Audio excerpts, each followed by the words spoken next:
Acta Bioética, Organización Mundial de la Salud. Notas sobre judaísmo y bioética. Un ensayo de Ana María Tapia Adler.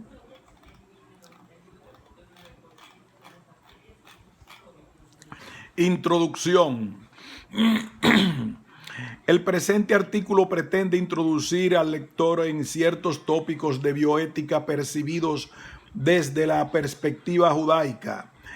Se parte de la base de quienes tienen acceso a esta literatura poseen ya conocimientos acerca del judaísmo, en tanto forma de vida y el modo como éste regula la existencia del grupo desde el nacimiento hasta la muerte, a través de los preceptos señalados en la Torá. No obstante lo anterior, sí parece pertinente e importante detenerse en el concepto de fuentes judías, las que abarcan tanto la Torá escrita como la Torá oral, debido a que la primera ha sido escrita en un lenguaje sucinto. Ha sido necesario que a través de las diversas épocas se efectúe un trabajo de exégesis que permita su aplicación. Por ejemplo, guarda y santifica el día Sabbat como te ha mandado el Señor tu Dios. 6 días trabajarás y harás obras, pero el séptimo día es descanso para el Señor tu Dios. No harás en él trabajo alguno, ni tú, ni tu hijo, ni tu siervo, ni tu sierva, ni el extranjero que vive contigo. Sin embargo, ¿qué significa guardar el sábado? ¿En qué sentido hay que entender el término trabajo? De hecho, en la Torá no se encuentra expresada claramente la forma de observar el sábado y respecto de trabajo. En el texto se mencionan 2 actividades: encender fuego y partir leña. Empero, el judío ortodoxo no realiza ningún tipo de trabajo en Sabbat. Quien quiera saber de qué modo se debe guardar u observar el sábado y qué trabajos no están permitidos, debe necesariamente recurrir al Talmud. No es de extrañar entonces que a través de los siglos haya existido en el judaísmo un proceso interpretativo basado en su origen en la transmisión oral realizada de generación en generación. La compilación de esta sabiduría se conoce con el nombre de ley o Torá oral, y su desarrollo parte de acuerdo con la tradición desde el momento mismo de la entrega o revelación de la Torá escrita. El primer código de ley oral estructurado se conoce con el nombre de Mishnah, texto que sirvió de base para posteriores discusiones y precisiones y para sentar jurisprudencia. Pero la labor exegética no se detuvo allí, y después de compilada la Mishnah, se compendia o codifica el texto conocido como Gemara. La unión de ambos dio como resultado el Talmud. El proceso de unificación se realizó paralelamente en Israel y en Babilonia, razón por la cual existen 2 versiones del Talmud, el jerosolimitano y el babilónico. Estos, junto con la Torá, forman la gran base de la cual se desarrolló la halajá. Derecho, ley o jurisprudencia judía. El Talmud posee un sistema de interpretación y una lógica no asequible al lector común. Para entenderlo es necesario un largo proceso de estudio y mucho conocimiento. Por esta razón, a partir del siglo X después de Cristo, se procedió a la codificación de las leyes de acuerdo con un orden temático. Entre las codificaciones más conocidas y utilizadas se destacan la obra de Maimónides, Mishneh Torah, Arba a-Turin, del rabino Jacob ben Acher, y la de Joseph Caro, Shulchan Aruch, obra completada tiempo después por el rabí Moshe Isserles. No obstante, como la halajá debe dar respuestas a las interrogantes y dilemas que se presentan en el tiempo, el proceso de exégesis no se ha detenido, sigue vigente, tomando en cuenta la jurisprudencia asentada en el correr de las épocas y los códigos mencionados, fruto de la sistematización del Talmud. Hay que agregar con posterioridad la literatura de responsa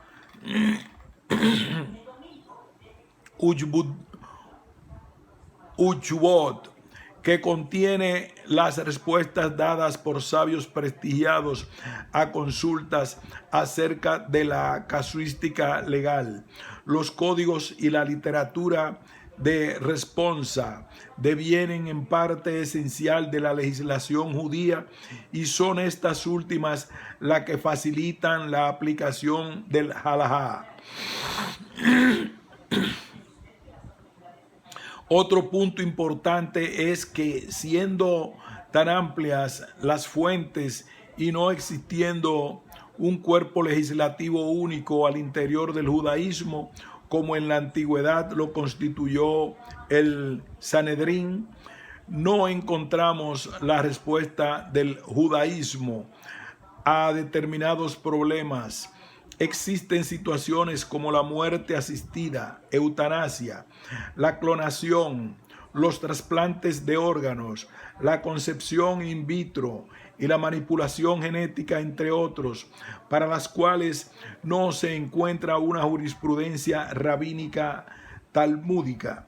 Es un desafío planteado a la halajá y los rabinos especializados en legislación judía posquín, quienes deben analizar cada caso en su individualidad, tomando en cuenta factores positivos y negativos, y que para encontrar respuestas escudriñan las fuentes en busca de analogías. Lo anterior hace que no haya una respuesta única a un mismo problema. Hay ocasiones en que varios rabinos coincidirán y otras en las que diferirán en sus posturas. La información que se entrega en este artículo está basada en lecturas de las fuentes judías a la luz de la interpretación realizada por diversos expertos. Por lo tanto, veremos reflejadas aquí distintas opiniones. La bioética y el judaísmo. No es de extrañar que la mayoría de las personas vean al judaísmo solo como una religión más y piensen equivocadamente, como ocurrió hace siglos con la Iglesia Católica Apostólica Romana, que también en el judaísmo ciencia y religión no van de la mano. Pero eso no es así, ya que en el judaísmo desde antaño el conocimiento científico fue visto como una ayuda a la aplicación de ciertas normas de la halajá, jurisprudencia judía. Por ejemplo, el Yom Kippur, Día del Perdón, es un día de ayuno riguroso y obligatorio. La ciencia médica puede determinar si un enfermo debe comer o no durante este día, como asimismo puede también resolver problemas de vida o muerte en relación con el parto o los trasplantes de órganos.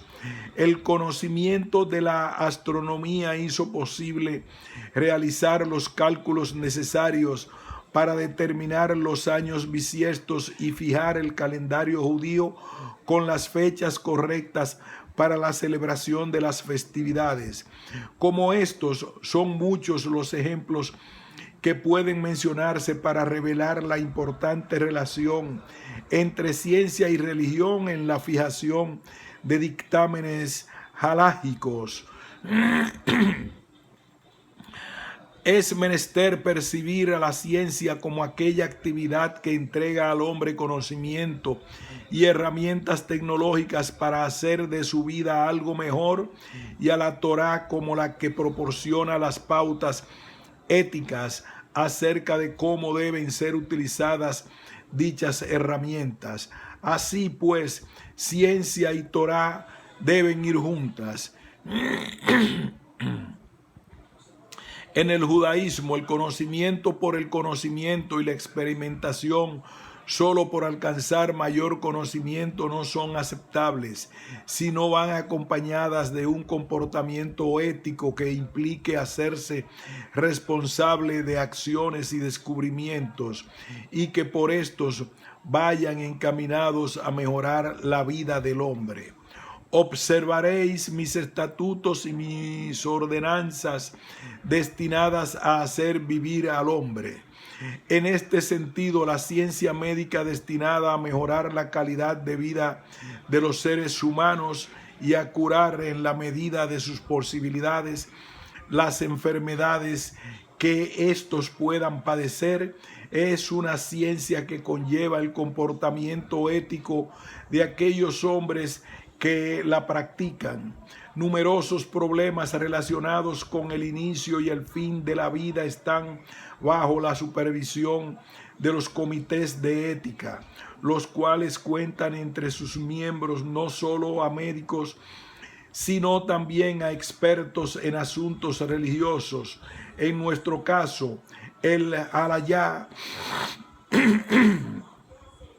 que deben lidiar con todo lo que la medicina y la relación médico-paciente implica desde una perspectiva ética.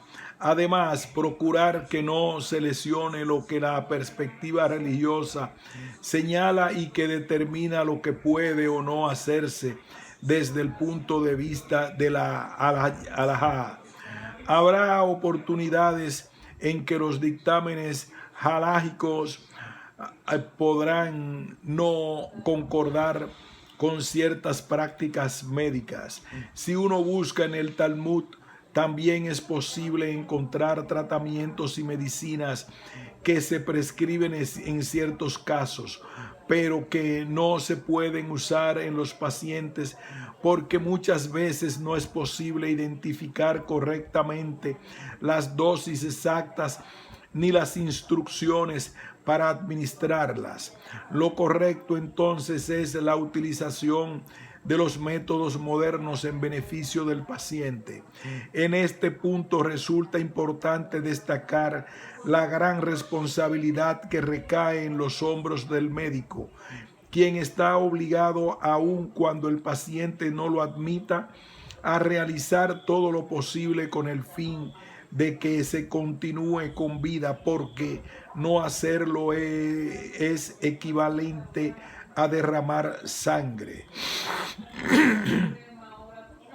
Como señalamos, los considerables avances de la ciencia y la tecnología médica parecieran poner en jaque a la halajá, que debe plantearse importantes preguntas como, por ejemplo, ¿en qué momento puede considerarse muerta una persona? La fuente básica de consulta la constituye la Torá y el Talmud. El texto bíblico es explícito: una persona muere cuando deja de respirar. De ser así, los trasplantes no serían viables, dado que el órgano a trasplantar se dañaría. Entonces, ¿qué hacer? En estos casos, los médicos utilizan el criterio de muerte clínica. Esto es cuando cesa la actividad cerebral, pero en estos casos el sujeto aún respira y su corazón late. ¿Es halágicamente aceptable este criterio? ¿Cuál es la respuesta de la halajá ante este y otros desafíos que le presentan los nuevos métodos y descubrimientos médicos? Hay quienes aceptan el criterio de muerte cerebral adoptado por el Comité de la Escuela de Medicina de Harvard en 1968. Otros, en cambio, lo han rechazado rotundamente. Insistimos en que es necesario comprender que la halajá regula toda la vida judía. Por lo tanto, se esperan de ella respuestas que permitan vivir de acuerdo con los preceptos en las diferentes épocas. Por eso existe la literatura de responsa, la cual muestra diferentes variantes, ya que no siempre hay una respuesta única. El judaísmo concibe al hombre creado a imagen de Dios, por lo que la bioética judía se basa principalmente en el respeto al ser humano, tanto durante esta breve vida como en la eterna. Por eso no es de extrañar que toda la normativa judaica esté dirigida a que el hombre viva de acuerdo con ella y no para morir por ella. Entonces, cualquier precepto puede suspenderse cuando entra en conflicto con los intereses de la vida humana. Puesto que en el judaísmo el valor de la vida humana está más allá de toda consideración, existe una oposición incondicional hacia la eutanasia, como también hacia el aborto. Aún más, el médico está obligado a hacer lo posible para velar por la salud del paciente, incluso a pesar del enfermo, ya que no proporcionar tratamiento médico adecuado es equivalente, como ya dijimos, a derramar sangre. Se entiende que debe hacerlo incluso a pesar del enfermo, porque existe la prohibición de entregar voluntariamente la vida. Eso indica que, de acuerdo con la ley judía, no se necesita el consentimiento del paciente para efectuar una operación de urgencia. Es más, el médico debe incluso correr el riesgo de ser demandado por el eventual incumplimiento de su deber. Por otro lado, cualquier error de juicio por parte del facultativo le expone a convertirse inadvertidamente en homicida, lo que implica la enorme responsabilidad al escoger un tratamiento de acción a aplicar. La única forma de asegurar que ello no ocurra es teniendo cuidado de aplicar lo que se considera un procedimiento pertinente. De acuerdo con el Rambam, este procedimiento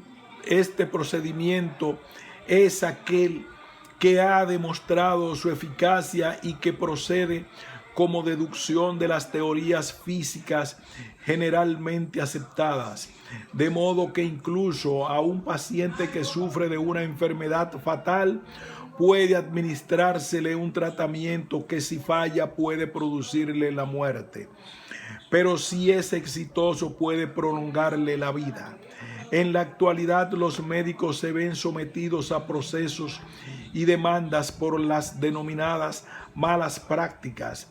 No resultaría extraño entonces que un galeno pudiera negarse a aplicar un tratamiento riesgoso.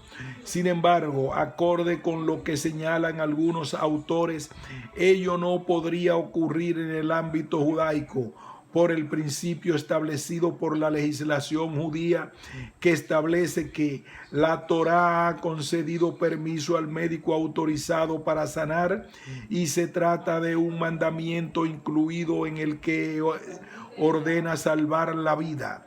Aquel que se rehúse a sanar está derramando sangre, incluso si hay otros médicos disponibles. Lo anterior se basa en lo estipulado en el texto de Levítico. No te quedarás impasible ante la sangre de tu prójimo. Si seguimos el raciocinio de Jakobovich, cuando se refiere a los 10 principios básicos que deben regular los experimentos médicos en seres humanos, debería autorizarse toda posibilidad de salvar una vida, aun cuando no se tenga certeza de su preservación. Por eso, en casos desesperados, podrían aplicarse también tratamientos o medicaciones experimentales. Incluso estaría permitido tomar medidas que conlleven un riesgo inmediato a condición de evitar una muerte inminente, y también administrar tratamientos de valor dudoso o experimental si no se conocen métodos más seguros o no se dispone de ellos. Algunos pacientes son conectados a máquinas que le permiten mantener algunas funciones del cuerpo. Ello conlleva un problema cuando se discute la posibilidad de desconexión del enfermo de las máquinas de las que depende. En una entrevista realizada por David Ben Green al rabino Dr. Mordechai Halperin para el periódico de Jerusalem Report, el rabino señaló que hay 3 condiciones importantes que, según la ley judía, se deben cumplir para retirarle el apoyo a un paciente. Primeramente, el paciente debe sufrir una enfermedad terminal, lo que se define como que él o ella morirán dentro de 6 meses, más allá de lo cual es imposible hacer predicciones confiables. En segundo lugar, el individuo debe estar sufriendo terriblemente. Y tercero, sabemos porque el paciente lo ha dicho así, o estamos en posición de suponer que el paciente no desea que se le prolongue su vida. Si cualquiera de estas condiciones está ausente, entonces no se nos permite retirarle la ayuda médica. El periodista pregunta a su vez: cuando usted dice ayuda médica, ¿qué incluye esto? Halperin responde: le diré qué es lo que no se puede retirar bajo ninguna circunstancia según la ley judía. El paciente no puede ser privado de oxígeno, eso constituiría sofocación. El paciente no puede ser desconectado de ninguna inyección intravenosa, eso sería lo mismo que privarlo de agua. Y no podemos dejar de alimentarlo porque eso equivale a dejarlo morir de hambre. Así pues, de no mediar estas condiciones, el acto de desconexión equivaldría a asesinato o, en el mejor de los casos, a suicidio asistido. Ninguno de los dos está permitido por la halajá. Puede ocurrir sí que una persona gravemente enferma cometa suicidio, lo cual sigue sin ser aceptado halágicamente, pero, dice Halperin, es un acto que puede ser comprendido aun cuando no es aceptable. Y lo dice porque en nuestros días el manejo del dolor es algo total y absolutamente controlable con aplicaciones de morfina, por lo que una actitud tal no es concebible sino en un momento de total desesperación. Entonces, una persona enferma que ha sido conectada a determinadas máquinas para mantenerla con vida no puede ser desconectada porque ese acto equivaldría a asesinato. Pero si ella lo pide, puede no ser conectada a algún tipo de máquina que le prolongue artificialmente la vida, salvo aquellas que ya han sido mencionadas por el rabino Halperin en la entrevista mencionada. Quien destruye una vida es como si destruyera todo un mundo, y quien salva una vida es como si hubiera salvado un mundo entero. Se deduce con claridad que la eutanasia, sea esta pasiva o activa, es un acto que el médico judío debe evitar completamente, puesto que solo Dios puede dictaminar cuándo una vida debe terminar. Otro asunto importante desde la perspectiva bioética dice relación con los trasplantes de órganos, ya que extraer de una persona viva el corazón o cualquier otro órgano vital es considerado asesinato. Las preguntas que se plantean en este caso son variadas. ¿Qué es la muerte? ¿Quién debería definirla? ¿Cuándo puede considerarse muerta una persona? Se considera muerta una persona cuando hay suspensión completa de las funciones biológicas y el cuerpo no puede ya ser restaurado a su funcionamiento como organismo, aunque se perciban espasmos musculares en las extremidades. Ello coincide con el punto de vista médico, según el cual la muerte es el cese de vida, el cese de existir, definido como un paro total de la circulación de la sangre y un cese de las funciones vitales como respiración, pulso, etc.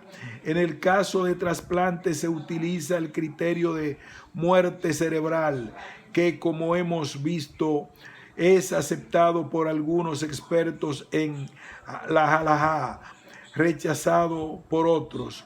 De todos modos, hay opiniones que señalan que incluso después de declarada la muerte cerebral, deberían realizarse exámenes complementarios para estar seguros del diagnóstico. La donación de órganos de una persona viva a otra está permitida siempre y cuando ello signifique un daño permanente del donante. La donación de órganos de una persona viva a otra está permitida siempre y cuando ello no signifique un daño permanente del donante. ¿Qué sucede cuando dos personas en iguales condiciones requieren un trasplante de riñón y hay solo un donante cuyo órgano cumple con las características que ambos pacientes necesitan? ¿A quién se elige? ¿Quién determina la prioridad de supervivencia y qué derecho le asiste para efectuar dicha elección? Este problema se presenta no solo en el ámbito judaico, sino en todo código religioso, y hay que saber dar respuesta a ello. En esta clase de casos, los comités de ética tienen una gran responsabilidad. Y los bendijo Dios y les dijo: fructificad y multiplicaos, llenad la tierra y sojuzgadla. En la normativa bíblica, el primero de los preceptos positivos se relaciona con la procreación, tener hijos, lo que indicaría que el modelo deseable es el de la procreación, el de los procreadores y progenie. En otras palabras, el modelo deseable es la familia. Cuando una pareja no puede procrear, la ciencia médica provee diversos métodos que permiten la concreción del anhelo de tener hijos. ¿Cuál es la posición de la halajá? Vamos a continuación algunas de las posibilidades que le presentan a una pareja. Inseminación artificial. La inseminación artificial presenta complicaciones desde el punto de vista de la halajá cuando el donante no es el marido. La recomendación es que este proceso sea usado solo después de que la pareja intente tener hijos durante un periodo de 2 a 5 años por lo menos, incluso mediante otras opciones de fertilización, pues lo óptimo y esperable es que el donante sea el marido y que el semen utilizado sea el emanado después de realizada la mikveh. Un problema adicional se presenta con el semen no utilizado, ya que hay prohibición de derramar el semen en vano.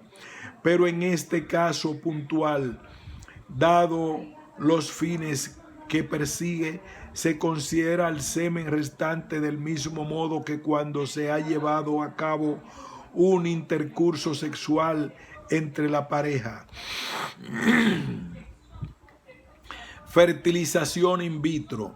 Es aceptada en los casos en que el marido produce muy pocos espermatozoides para poder embarazar a su mujer, o que la mujer presente una obstrucción de las trompas y no pueda pasar libremente el óvulo del ovario al útero. Las autoridades rabínicas aprobaron la fertilización in vitro del óvulo de la mujer con el esperma del marido y el subsecuente reimplante del óvulo fertilizado o el pequeño embrión en la matriz de la misma mujer. No se permite la utilización ni del semen ni del óvulo de otras personas. Pudiera suceder también que en este proceso de implantación de varios embriones se produzca una preñez múltiple. En casos especiales estaría permitido que uno de los fetos fuera abortado con el fin de que los otros pudieran desarrollarse normalmente. Contracepción. Pudiera suceder que el embarazo produzca riesgo de muerte en una mujer y médicamente sea necesaria la contracepción. Existe la posibilidad de que, analizada esa situación particular de la persona, le sea permitido el uso de un anticonceptivo oral, caso en el cual deberá someterse a sí misma a constantes revisiones. Los métodos de contracepción también presentan problemas de índole halágica que deben ser resueltos por expertos en el tema. El aborto.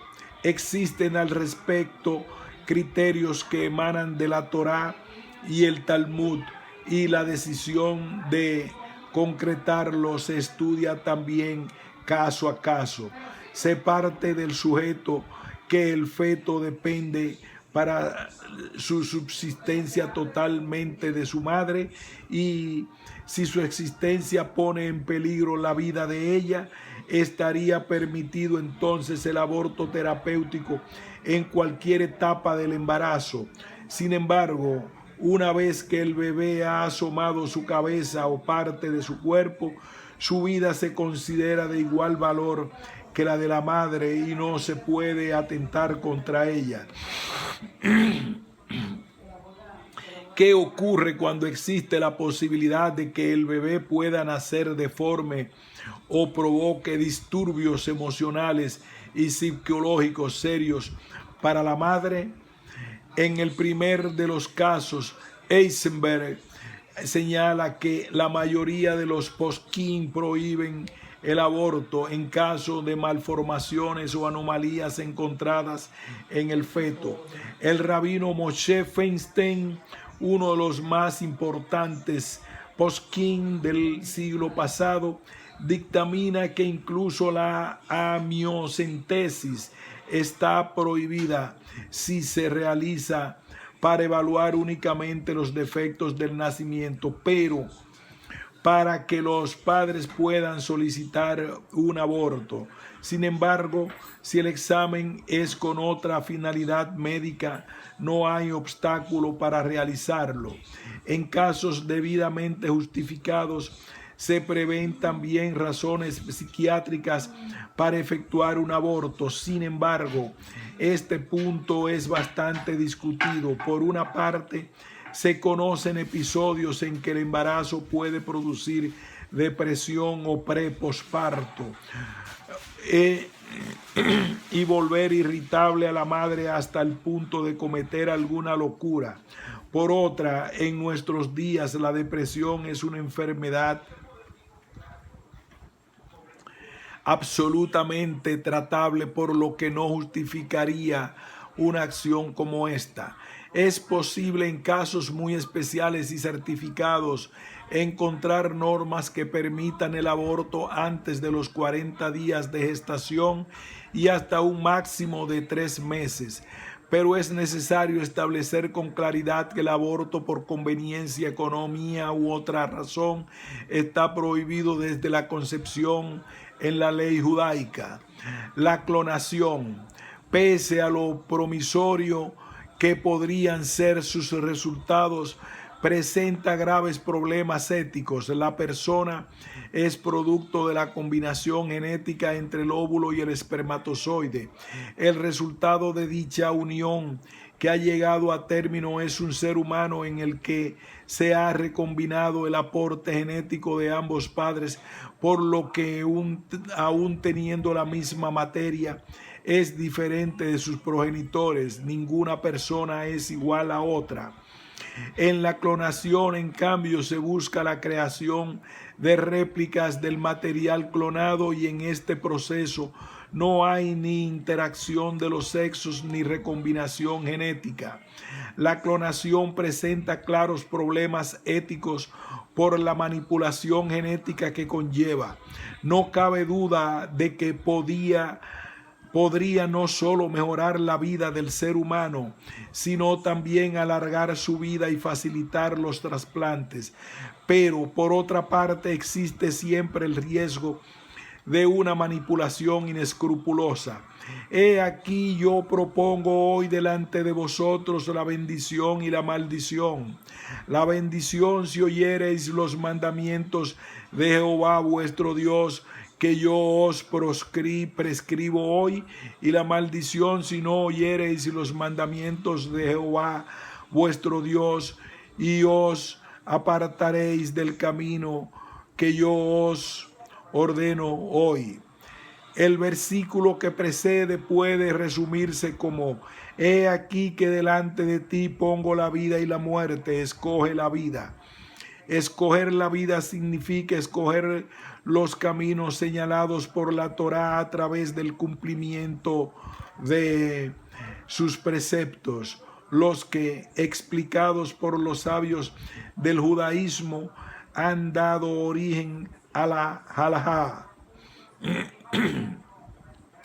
A modo de conclusión, ciertamente cada uno de los temas someramente aquí abordados merecen una exposición más amplia, e incluso hay otros que no han sido incluidos, para los cuales también pueden encontrarse posiciones rabínicas basadas en la halajá. Puede decirse que efectivamente la halajá se ha visto impactada por problemas que la desafían, y seguramente muchos otros vendrán en las décadas siguientes. Como toda normativa debida, la halajá deberá estar en condiciones de dar respuestas a cada uno de ellos.